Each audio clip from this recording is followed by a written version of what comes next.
दोस्तों, मैं हूं जहांगीर आलम, TV7 news UP, editor in chief. आप देख रहे हैं TV7 न्यूज यूपी।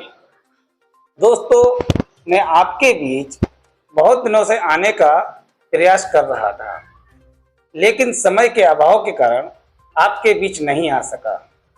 दोस्तों, आपके बीच ज्वलंत और भ्रष्टाचार की चोट पर वार करने का एक कार्यक्रम लेकर आया हूं।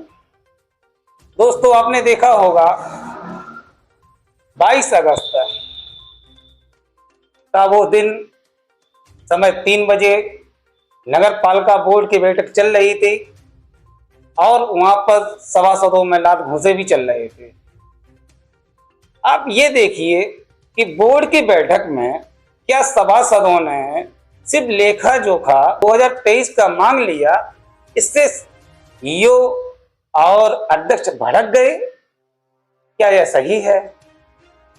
क्या उनको हिसाब किताब मांगने की क्या वहां पे अनुमति नहीं दी जाती है? अगर वो सभासद हैं, वो बोर्ड की बैठक में अपनी समस्याओं का, अपनी बात रखने का, अपना प्रस्ताव पास करने का अधिकार रखते हैं, लेकिन वहां पर जो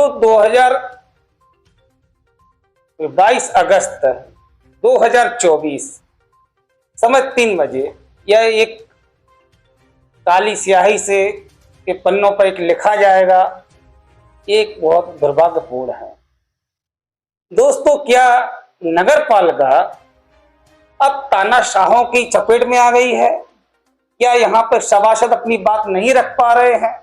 किस तरीके से टांडा में और यहाँ के टूटी नाली, सड़कें, सड़क जल भराव समस्या, बहुत सारी चीजों पर किस तरीके से सभासद अपनी बात रख पाएंगे? ये एक विषय देखने लायक है। दोस्तों,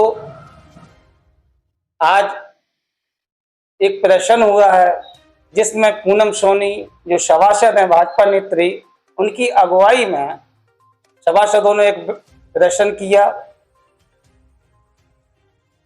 अब ये हलचल एक टांडा में बहुत बढ़ गई है कि इस तरीके से कि नगर पालिका के अंदर एक मारपीट होना, अपनी समस्याओं के बारे में कोई सभासद बात ना कर ले, ये एक दुर्भाग्यपूर्ण है। उसी पर एक रिपोर्ट हमारे सहयोगी प्रफुल्ल श्रीवास्तव के साथ। शहर का विकास करो, बोर्ड जो चाहता है उसको बोर्ड पटल पर रखकर संतुष्ट करो। अध्यक्ष तेरी मनमानी नहीं चलेगी, क्षेत्र का विकास करो, समस्याओं को दूर करो, जनता की दूर करो। अध्यक्ष तेरी मनमानी नहीं चलेगी, नगर पालिका प्रशासन तेरी मनमानी नहीं चलेगी।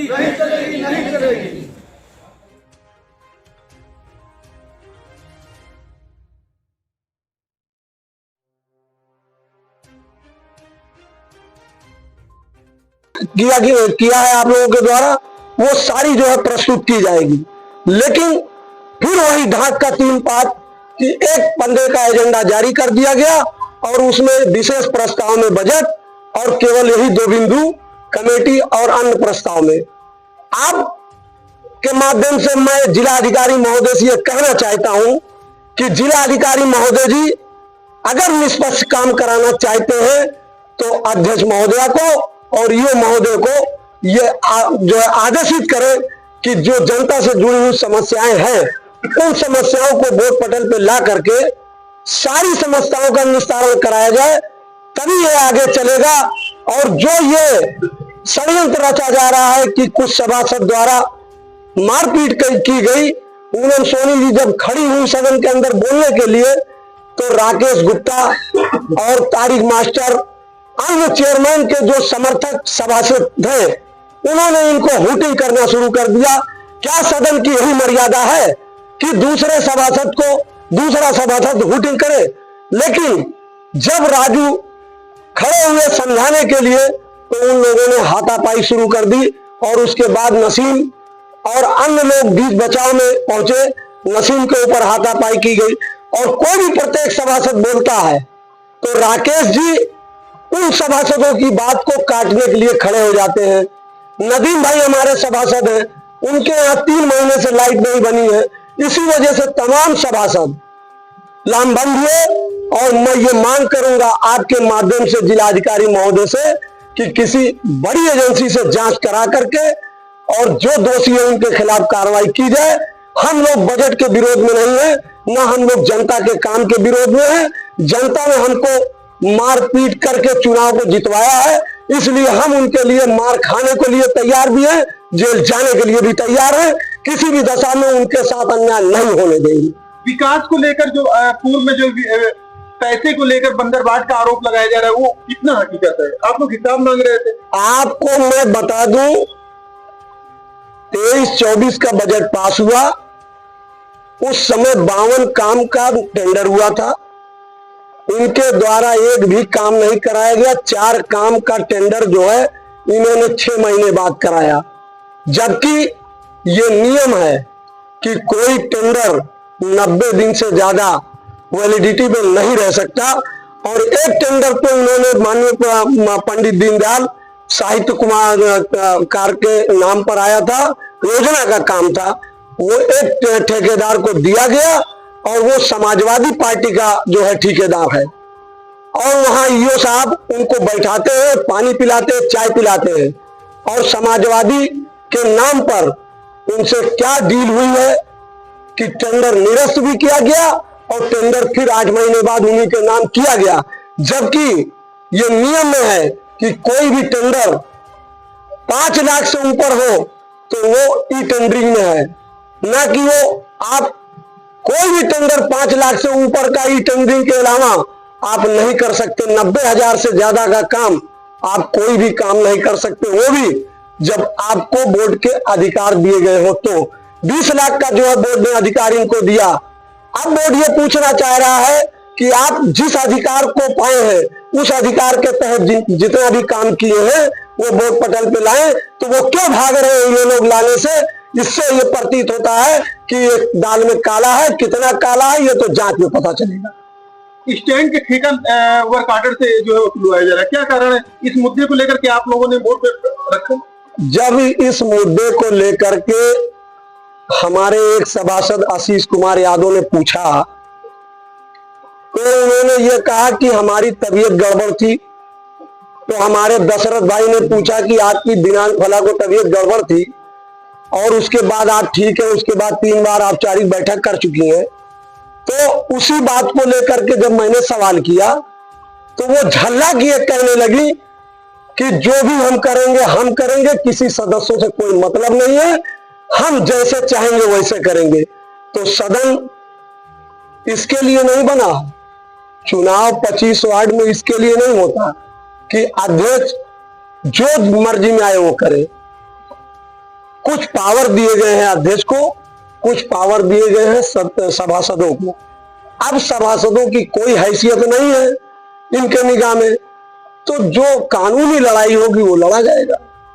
पूनम जी, हमें कि अध्यक्ष जी ये आरोप लगा रही थी कि सभासद जो कुछ है वो बजट नहीं पास होने दे रहे हैं और महिला अध्यक्ष का अपमान कर रहे हैं, उसमें कितनी हकीकत है? देखिए, जो हम पहले जो 23-24 का जो बजट पास हुआ है उसका आए हुए मैडम हमारे बोर्ड पटल पर लेकर आए, तभी तो हम लोग 24-25 का बजट पास करेंगे। जब हमें उसके बारे में ही नहीं पता रहेगा तो हम लोग बजट कैसे पास कर देंगे? सारा पैसा क्या हुआ जो अभी काम 52 टेंडर जो पास हुआ था उसके काम का। हम लोग यही बस चाहते हैं कि पहले मैडम 23-24 का बजट के बारे में बताए। हमने मैडम को पावर किस लिए दिया? सारे सभासदों ने 20 लाख का मैडम को पावर दिया गया और मैडम उस पावर का इस्तेमाल कर रही है। हमें कैसे पता चलेगा कि क्या काम हो रहा है क्या नहीं? बोर्ड की बैठक में क्या बोलने का मौका आपको मिला था? जैसे ही हम खड़े हुए तुरंत ही राकेश भैया हमारे सभासद जी तुरंत ही वो बोलने के लिए इतना तेज चिल्लाने लगे कि हम बोलना ही उसी पर। क्या है? राकेश भैया भी सभासद है, वो भी। क्या वो अध्यक्ष है क्या? अध्यक्ष तो नहीं है, लेकिन उन्होंने मेरी बातों को दबाने की कोशिश किया। फिर मैंने मैडम से कहा भी कि अब मैडम आप शांत कराइए, तो मैडम कही हम कुछ नहीं कर सकते, सारे सभासद बोल रहे हैं। मैडम इतना बोल के बस मुंह बंद कर लिया अपना। गुप्ता के बोलने को लेकर क्या कहना चाहेंगे प्रसाद जी? राकेश गुप्ता को जब मैडम बोल रही थी, पूनम मैडम, तो नहीं बोलना चाहिए क्योंकि सबको बोलने का अधिकार है। ये अपनी बात रखने के लिए तैयार थे और मैडम के द्वारा बोली गई थी कि एक एक लोग अपनी बात रखें, तो फिर इनका नंबर आया। जब अपनी बात बोलने लगी तो राकेश गुप्ता ने बोलने की इनको दबाने की कोशिश की। तो राकेश गुप्ता इस तरीके से बोर्ड की बैठक में दादागिरी कर रहे हैं, क्या कारण है? अब कारण कुछ भी हो, अध्यक्ष जी का उनके ऊपर हाथ है तो वो समझ रहे कि सदन का मैं ही अध्यक्ष हूँ। तारिक जी ने बवाल किया और क्या क्या माना जाए? ये सभासद किसके माने जाएंगे? भाई इससे तो प्रतीत हो रहा है कि सभासद वो लोग जो है स्वयं अध्यक्ष के हैं, इसलिए कि जब कोई अन्य सभासद अपनी बात को रखना चाह रहा है तो ये लोग टिप्पणी करते हैं, तो इसका मतलब है पूरी तरीके से कि उनका सहयोग है अध्यक्ष का। और आपको मैं ये भी बता दूं, अध्यक्ष और ईओ की तरफ से उनको एक नगर पालिका की दुकान थी, वो भी दी गई है। इसके लिए वो उनका ऋणी है और उनका फर्ज निभा रहे हैं। दोस्तों, आपको बता दें, नगर विकास को भूल वर्तमान अध्यक्ष अपने विकास को लेकर लालायित हैं। बोर्ड की बैठक बीते दिनों हुई थी, 1 वर्ष का बजट पास हुआ, उसका लेखा जोखा आपको बता दें, सभासद बोर्ड की बैठक बीते 22 अगस्त को मांग रहे थे। आपको बता दें, जब हिसाब मांगा तो अध्यक्ष जी झल्ला गई और मनमानी करने को लेकर तेज तेज जोर जोर चिल्लाने लगी। भाजपा की नेत्री सभासद पूनम सोनी के द्वारा यह कहा गया कि नगर के विकास को लेकर जलापूर्ति तमाम मुद्दे हैं, उसको क्यों नहीं खत्म किया गया, तो इस बात को लेकर भी बोलने का मौका नहीं मिला। पूनम सोनी का आरोप है कि राकेश गुप्ता नामक सभासद उनको बोलने नहीं दिए। कई सभासदों का आरोप है। राकेश गुप्ता एक वार्ड के सभासद, आपको बता, राकेश गुप्ता जी एक सभासद है, लेकिन एक तारिक जी भी है, वो भी सभासद। आपको बता दें, ये लोग अध्यक्ष के पक्ष में फौजदारी पर बोर्ड की बैठक में आमादा रहे। दोस्तों, मिला जुलाकर बोर्ड की बैठक में जिस तरीके से दृश्य पेश हुए हैं लोगों सोशल मीडिया पर, निश्चित तौर पे ये निंदनीय है। विकास का हिसाब किताब मांगने वाले सभासदों को विकास मोहल्ले के तो नहीं मिले, लेकिन मुकदमा जरूर मिला। हिसाब मांगा तो मुकदमा जरूर मिला। टैक्सी स्टैंड के विषय में जब ठेके की बात की तो उसका जवाब नहीं मिला। कुल मिला जुला के जिला प्रशासन के ऊपर भी सवाल। 17 सभासद जो विकास कार्यों के हिसाब किताब मांग रहे हैं, वार्ड में विकास कार्य की बात करने की अपना प्रस्ताव दे रहे हैं, उस प्रस्ताव को लेने के बजाय सिर्फ बजट बीते साल की तरह पास कराने में पालिका की अध्यक्ष और पालिका प्रशासन लगा हुआ है। दोस्तों, अपने मंसूबे में पास न होने के कारण जब वो फेल होता नजर आया तो मारपीट कुछ लोगों से साजिश के तहत ललकार कर करने का आरोप सभासदों ने लगाया है। दोस्तों, सभासदों ने इस मामले को लेकर दूसरे दिन ही थाने में तहरीर दी, लेकिन आपको बता दें, टांडा कोतवाली पुलिस ने मार खाए सभासदों की तहरीर पर मुकदमा नहीं दर्ज किया। जब मामला सुर्खियों में आया, मीडिया में आया और शासन तक गया, मामला छिछलेदर की तरफ पहुंचा, तो आनंद फानन में गुप्त तरीके से टांडा कोतवाली पुलिस ने अध्यक्ष और ईओ की संयुक्त हस्ताक्षर पर 3 सभासदों के ऊपर मुकदमा दर्ज कर लिया गया। आपको बता दें, वो सभासद वो योद्धा है जो वार्ड के विकास के हर मुद्दे को लेकर हर समय बोर्ड की बैठक में जब भी वह गए ललकार कर करवाने का काम किया। दोस्तों, जाहिद एक छोटू है, राजू कामिल है और एक नशीब, जो सभासद अपने वार्ड के हैं, बड़े वार्ड के हैं। आपको बता दें कि वार्ड में गड्ढों में तब्दील सड़कें हैं, नाली टूटी हुई है, तमाम जलापूर्ति की समस्याएं, इन मुद्दों को लेकर वो बोर्ड की बैठक में निस्तारण की बात कर रहे थे, नगर के मुद्दे की बात कर रहे थे, लेकिन मिला क्या? हिस्से में मुकदमा। दोस्तों, टांडा नगर पालिका की स्थिति, 25 वार्डों की स्थिति यह है कि गड्ढों में तब्दील सड़क लोगों को हाइड्रोसील का मरीज बना रहा है। पानी की सप्लाई पूरी तरह ध्वस्त है। अलीगंज क्षेत्र में करीब 2.5 महीना होने के पानी की सप्लाई पूरी तरह ध्वस्त है। पालिका प्रशासन पानी की सप्लाई को लेकर कोई ठोस कदम नहीं उठा रहा है। आपको बता दें, पूनम सोनी जिस वार्ड से आती है, वार्ड जो छज्जापुर का है, आपको बता दें, बीते दिनों पानी की सप्लाई की पाइप फटने के कारण 5 घरों में दरारें आ गई। जिला प्रशासन लीपापोती करता हुआ नजर आया। दौड़ तो लंबी लगाई गई, लेकिन पाइप जो लीकेज चल रहे हैं उसको ठीक करने को लेकर कोई ठोस कदम नहीं उठाया गया। अध्यक्ष लीपापोती करते हुए यहाँ पर पहुंची। आपको बता दें, 5 घर जो क्षतिग्रस्त हुए पाइप के कारण, धसान 5 फुट के अंदर चली गई सड़क, उसको ठीक करा दिया आनंद फानन में और आश्वासन की घुट्टी पिला दिया जिनके घर। दोस्तों, यह सब जांच का विषय है। सभी सभासदों ने मंडलायुक्त को पत्र भेजा है और जांच कर उच्च स्तरीय जांच की मांग की है। मैं प्रकाश श्रीवास्तव, TV7 न्यूज अम्बेडकर। दोस्तों, यह वीडियो अच्छी लगी ज्यादा शेयर कर, लेकिन कमेंट करना ना भूलें। आपका सहयोग अमील होगा। नगर के विकास के लिए इस वीडियो को ज्यादा शेयर करें।